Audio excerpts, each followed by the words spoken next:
आज मैं डॉक्टर उमेश कुमार शर्मा जिस विषय को लेकर के यूट्यूब चैनल के माध्यम से आपके समक्ष उपस्थित हुआ हूँ, वो विषय है भारतीय आर्य भाषाएँ। भारतीय आर्य भाषाओं का उद्भव किस प्रकार से हुआ, आर्य कौन थे और किस प्रकार से उनकी भाषाएं हमारे देश की भाषा बनी, किस प्रकार से आधुनिक भाषाओं का निर्माण हुआ है, हम बात इस पर आज करेंगे। सर्वप्रथम हम आपको इस विषय पर लिए चलेंगे कि जो ये आर्य भाषाएं हैं दरअसल क्या है। क्योंकि भारत ही नहीं बल्कि पूरी दुनिया की भाषाओं को लेकर के दो रूप सामने आए हैं, एक तो आर्य भाषा और दूसरा आर्यतर भाषाएं। दुनिया में कुल मिलाकर के 3000 भाषाएं बोली जाती है। उन 3000 भाषाओं में आप देखेंगे कि कई उसके भाग किए गए हैं और भाषाओं को विभाजित करने के लिए खास करके 12-13 परिवारों के निर्माण किए जा चुके हैं। फिर इन परिवारों में प्रमुख रूप से जो सबसे बड़ा भाषा परिवार है वो भारोपीय परिवार है, जिसका निर्माण भारत और यूरोप दोनों को मिला करके हुआ, इसलिए भारतीय और यूरोपीय को मिला करके भारोपीय शब्द का निर्माण हुआ है। अंग्रेजी में इसी को इंडो यूरोपियन कहा जाता है। इस भारोपीय भाषा को फिर विद्वानों ने दो भागों में बांटा है, शतम वर्ग और केंतुम वर्ग। शतम वर्ग में अवेस्ता, संस्कृत, फारसी, रूसी और बुल्गारियन को स्थान मिला है। ठीक उसी प्रकार से केंतुम में लैटिन, ग्रीक, आयरिश, तोखरियन, कंद और इटालवी को स्थान मिला हुआ है। बात जब हम भारोपीय भाषा की करें तो भारोपीय भाषा दुनिया की सबसे बड़ी भाषा है, जिसके बोलने वाले 400 करोड़ के करीब है। और इसी भाषा से हमारे देश में, भारत में लगभग सारे भाषाओं का निर्माण हो गया है। आर्य भाषाओं को लेकर के जो बात होती है कि ये आर्य भाषा दरअसल क्या है, इस पर अगर हम विचार करें तो दो तरह की भाषाएं भारत में मिलती है। एक तो आर्य भाषा समूह है और दूसरा आर्यतर भाषा समूह है। भाषा को लेकर के, साहित्य को लेकर के जो एक संघर्ष चलता रहा है हमेशा, आप यह पाएंगे कि एक जो क्लासिकल है और दूसरा जो फोक है, अर्थात एक शास्त्रीय है और दूसरा जो आम आदमी है। साहित्य में और भाषा में दोनों जगह पर इस तरह के संघर्ष हमें प्राप्त हो रहे हैं।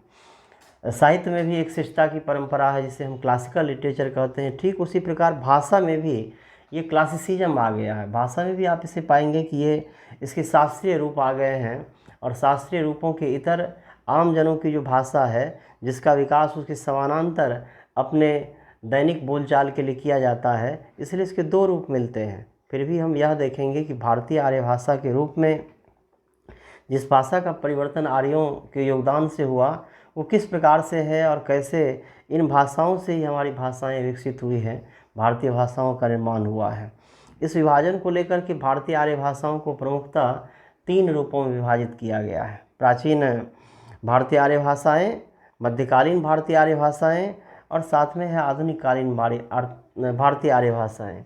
इस पर अगर हम प्रकाश डालें तो प्राचीन भारतीय आर्य भाषाएँ जो हैं इसका समय माना जाता है 1500 ईसा पूर्व से लेकर के 500 ईसा पूर्व तक। 1500 ईसा पूर्व और 500 ईसा पूर्व के बीच का जो 1000 वर्षों का कालक्रम रहा है, उसकी जो समय सीमा रही है, उसे ही प्राचीन भारतीय आर्य भाषा के रूप में हम जानते हैं। इसमें दो रूप मिलते हैं हमें भाषा के।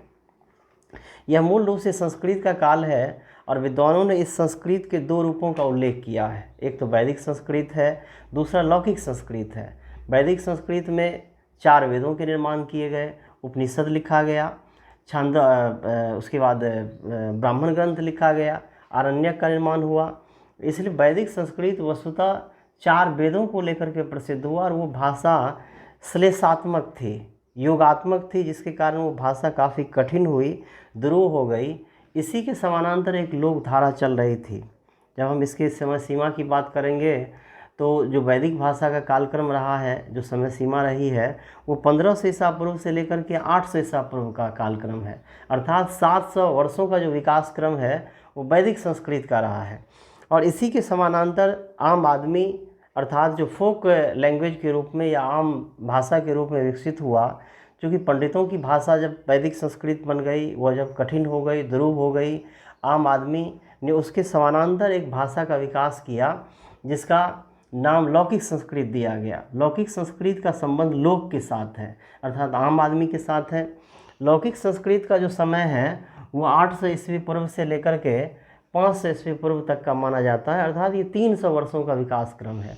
पर सबसे शानदार, सबसे खूबसूरत बात यह है कि इन 300 वर्षों में जितना साहित्य लिखा गया और जो एक तरह से कहें तो भारतीय वाङ्मय कहा जाता है जिसे, वो बहुत ही समृद्ध हुआ, क्योंकि इसी भाषा में, इसी लौकिक संस्कृत में रामायण लिखे गए, इसी लौकिक संस्कृत में महाभारत का निर्माण हुआ, इसी लौकिक संस्कृत में हमारे 18 पुराण लिखे गए। कालिदास हो, भवभूति हो, व्यास हो, ये सारे के सारे रचनाकार इसी लौकिक संस्कृत के रचनाकार हुए, जिन्होंने अपनी भाषा में इसका सृजन किया है।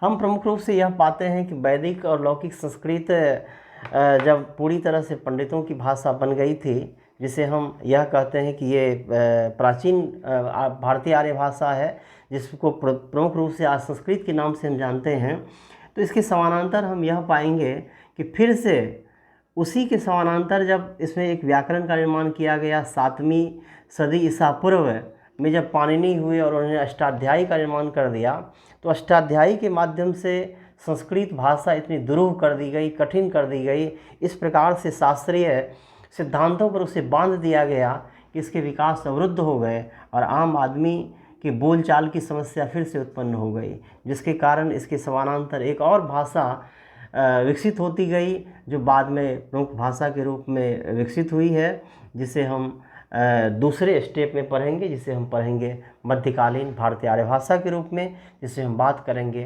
पाली, प्राकृत और साथ में अपभ्रंश की। तो अगले स्टेप में आपको फिर हम उस विषय पर लिए चलेंगे।